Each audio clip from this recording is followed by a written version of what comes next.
Welcome to IPMWORKS e-learning modules. My name is Tito Caffi and I'm from Università Cattolica del Sacro Cuore in Italy. This video is part of the module 4, Integrated Disease Management, and it will present the chapter 4.2, Disease Management in the Context of Sustainable Agriculture. So we have already seen and discussed the three main critical issues we have in agriculture today, and we will see we are starting to face how we can face them. Under the sustainable agriculture approach, of course, the main bases are the principles of IPM. We are dealing with the 8 main principles. I'm proposing them in a slightly different way from the usual pyramid. Here we have, starting from the left side, green boxes, which are about all the agronomical practices we can put into practice for preparing the field to host in the better way as possible our crop, or if you prefer, to create all the conditions to prevent and avoid the insurgence of diseases. So I'm talking about agronomy, cultivation techniques, use and precise selection of cover crop, for instance, enhancement of the beneficials in our field, as well as the use of resistant variety when available, of course. We can put another IPM principle in this green box, and they are the non-chemical methods that should be preferred, and we can apply biocontrol agents. We can apply microorganisms or substances which are stimulating and triggering the resistance into the crop. We also call them as elicitors or stimulators of the priming effect on the crop. Then we have 2 principles that are really important to me as an epidemiologist. Principle number 2 about monitoring and the informed decision making. So we have to observe what is going on into the field, and for doing that we can use, of course, traditional methods. The most important and common is to go into the field and observe, look at the crop, look at the environment where we are growing the crop. We can use a simple weather station, we can use a forecasting model, we can use traps for monitoring, for instance. We have to collect information in order to use them for analyze when we are reaching an action threshold, for instance, or we have to do some action, do some practices into the field. So we have to monitor in order to know when we have to do something specific, for instance, as a final action to apply a plant protection product. We can get back to IPM principle number 4, so apply some biocontrol agents, some non-chemical methods, but sometimes we need to apply a chemical plant protection product. So we have to select the better product as possible, that is the much focused on target as possible, which is protecting the non-target organism and the environment. We have to use them at the proper dose.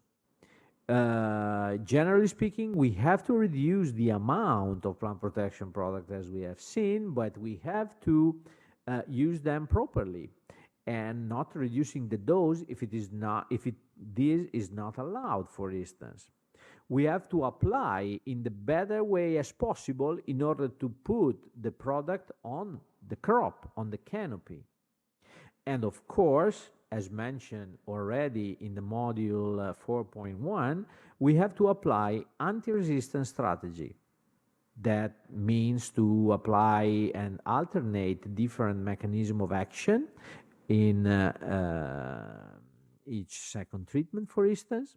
We have to apply a multi-site fungicide when we are using, together when we are using a monosite fungicide, for instance.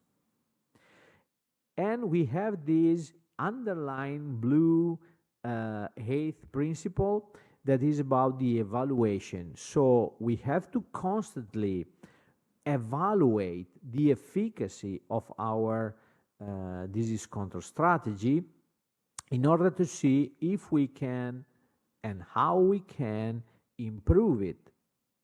Because the informed decision making is not only a day-to-day process, but we have to also evaluate each season considering for the next one in order to improve our capacity to control diseases. But how?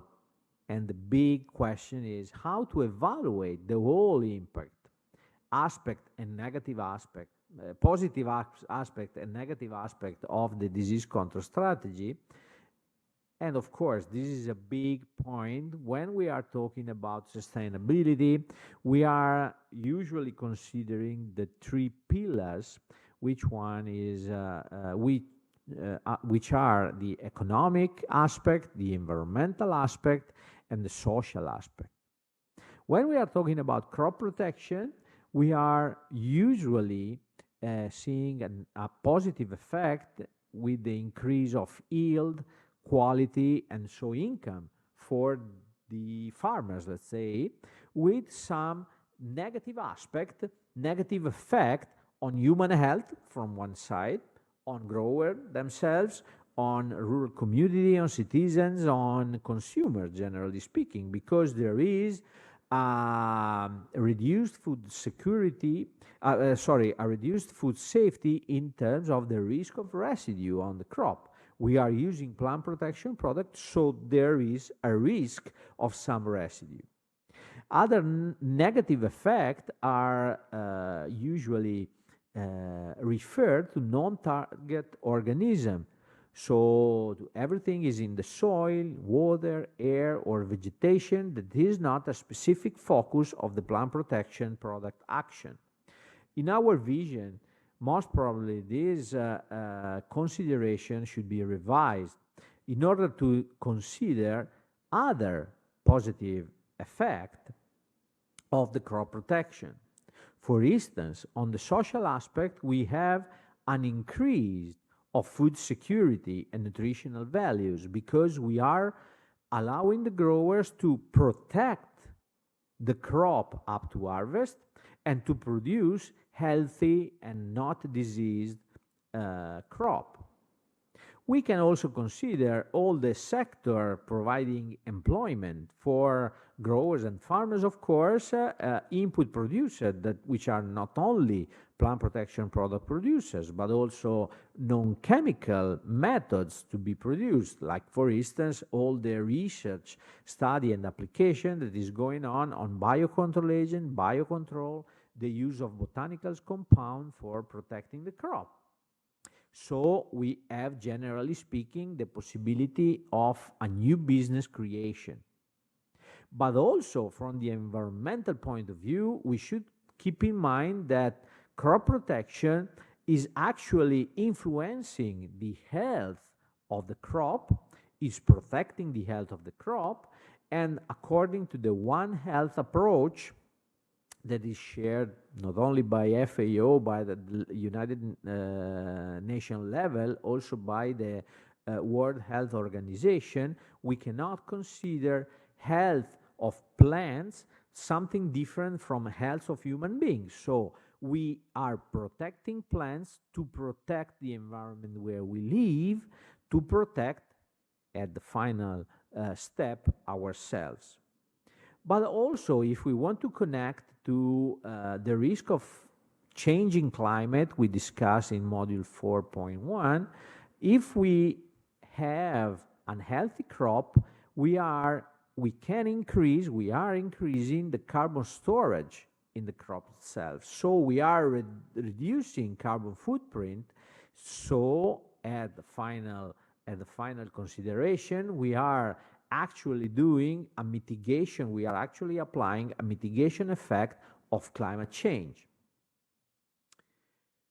So we have to evaluate a disease management strategy from many different points of view. Of course, from a technical point of view, we have to consider the efficacy on target in terms of reduction of the disease pressure. If we can reduce incidence and severity of a certain disease, we are reaching a good goal. We are applying a good anti-resistance strategy, so we are protecting the tools we are using to reach this goal. And of course, we can, let's say, apply a cost results analysis. But we also have to consider the health, of course, in terms of risk of acute toxicity or chronic toxicity on humans. So the risk that using some plant protection product or doing some techniques, there is a risk of a single high dose exposure to a chemical substance that can cause a threat. But also we have to consider on the long-term exposition, in this case, not only from farmers, but also in the case of consumers, the chronic toxicity. Of course, we have to consider the exposure, the formulation, the usage, and the mitigation measure we are applying. So this is about all the operators, inhabitants, residents, and consumers that are somehow in direct touch of the plant protection product application. So we have to evaluate the risk for health. A third aspect is about the environmental impact. Again, we have to consider the risk of environmental toxicity and the ecotoxicity of the product we are using and the strategy we are applying. Again, this can be acute in a single high dosage exposure or chronic, so little amount in long-term exposure. But in this case, we are referring not to humans, but on non-target organism. All the beneficials we have in the vineyard, in the field, or in our crop, or in the surrounding of our crop. The effect on the pronubes, and how we are treating or protecting them, and again, the usage we are doing and the mitigation measure we are putting into practice. So, how the risk is related to water, air, and soil. The risk for biodiversity. Only putting together all these three different evaluation criteria, we can define a whole cost-benefit analysis for our strategy that is providing us an evaluation, a full judgment of evaluation of what we did to protect our crop. I'm showing you an example of a multi-criteria evaluation that we did in IPM in palm fruit some years ago during the Pure project. We were considering many different techniques and aspects for protecting palm fruit. Just to give you an example, we were using exclosure netting for the moth on apple tree. We were considering the application of biocontrol agents together with the use of epidemiological models for scheduling the application of biocontrol agent from one side, and also from for the application of fungicide and insecticide. So you can see on this graph the standard practice with its own variation, the dotted line, while the boxes are the innovative practices that they were considered for the technical aspect, so how much we could reduce the risk of amount of chemical products, the risk we could reduce for acute and chronic ecotoxicity, so the impact on the environment. Of course, we had to face some costs. The cost-benefit analysis, you see, the disease management cost was a little bit higher than the standard practice. But the final evaluation of economic, environmental, and social sustainability was definitely higher. This was a way to evaluate with a multi-criteria approach different strategy in IPM. Please keep in mind that if we are doing something, we may have an increase of cost because we are doing some techniques, we are doing some work, and we are buying some models, some exclusion netting, some biocontrol agents, some product which may have a cost, but we have to evaluate with a multiple criteria point of view, because the sustainability, the increase in sustainability most probably will allow us also to increase the revenue for the produced yield. Of course, we have many different tools for evaluating the impact, and so evaluating the sustainability level of a disease management strategy. In a previous European project, the Innovine project, we were requested to define sustainability indicators. Our approach was to not to reinvent the wheel, but we were considering the indicators that have been already published, so based on science. We find a way to be transparent from published papers or reports, so indicators endorsed by scientific and technical community. We try to find out the most relevant key indicators for defining the sustainability level, and we started from a systematic literature review in order to find those indicators, define their properties, making an analysis, strength, weaknesses, opportunities, and threat analysis in order to select the indicators and calibrate them in a dynamic way that we could use them on the field. We define more than 20 indicators grouped in 6 different compartments: human health, biodiversity, air, water, soil, and energy, to characterize a disease management strategy. So we have an input based on the site where we are cropping a specific, where we are growing a specific crop, the operation we are fulfilling for crop protection, and from a database we can get the information about this operation. So with the algorithms, which are the indicators already published, we can create a scoring system and providing an output. Very easily, for each crop protection strategy, we could define a visual indicator or a numerical indicator, if you prefer, with the scoring point, assessing or allowing to assess the sustainability level.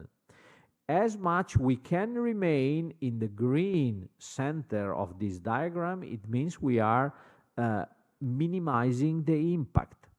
If we have some area where we are too much impacting, like on health for this case, we can try to modify our approach and to reduce the amount of the impact we are causing.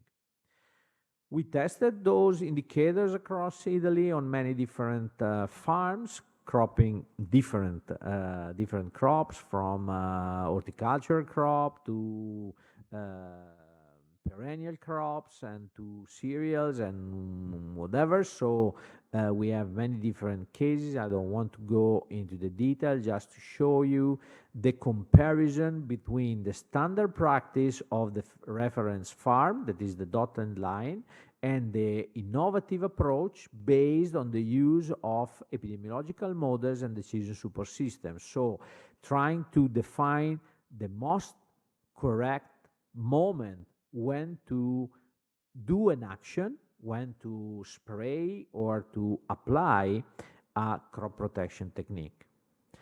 These examples are about grape and tomato, and we will discuss in detail in following modules those case studies.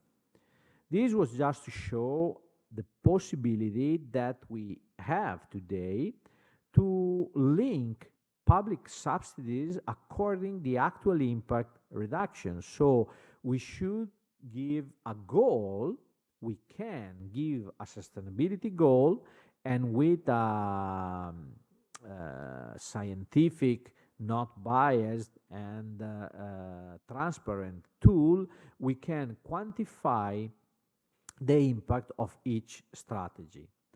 How to reach the goal, the target, remain a responsibility and the final decision of the farmer that can reach the goal according its own feelings and behavior. Thank you very much, and see you for the next module.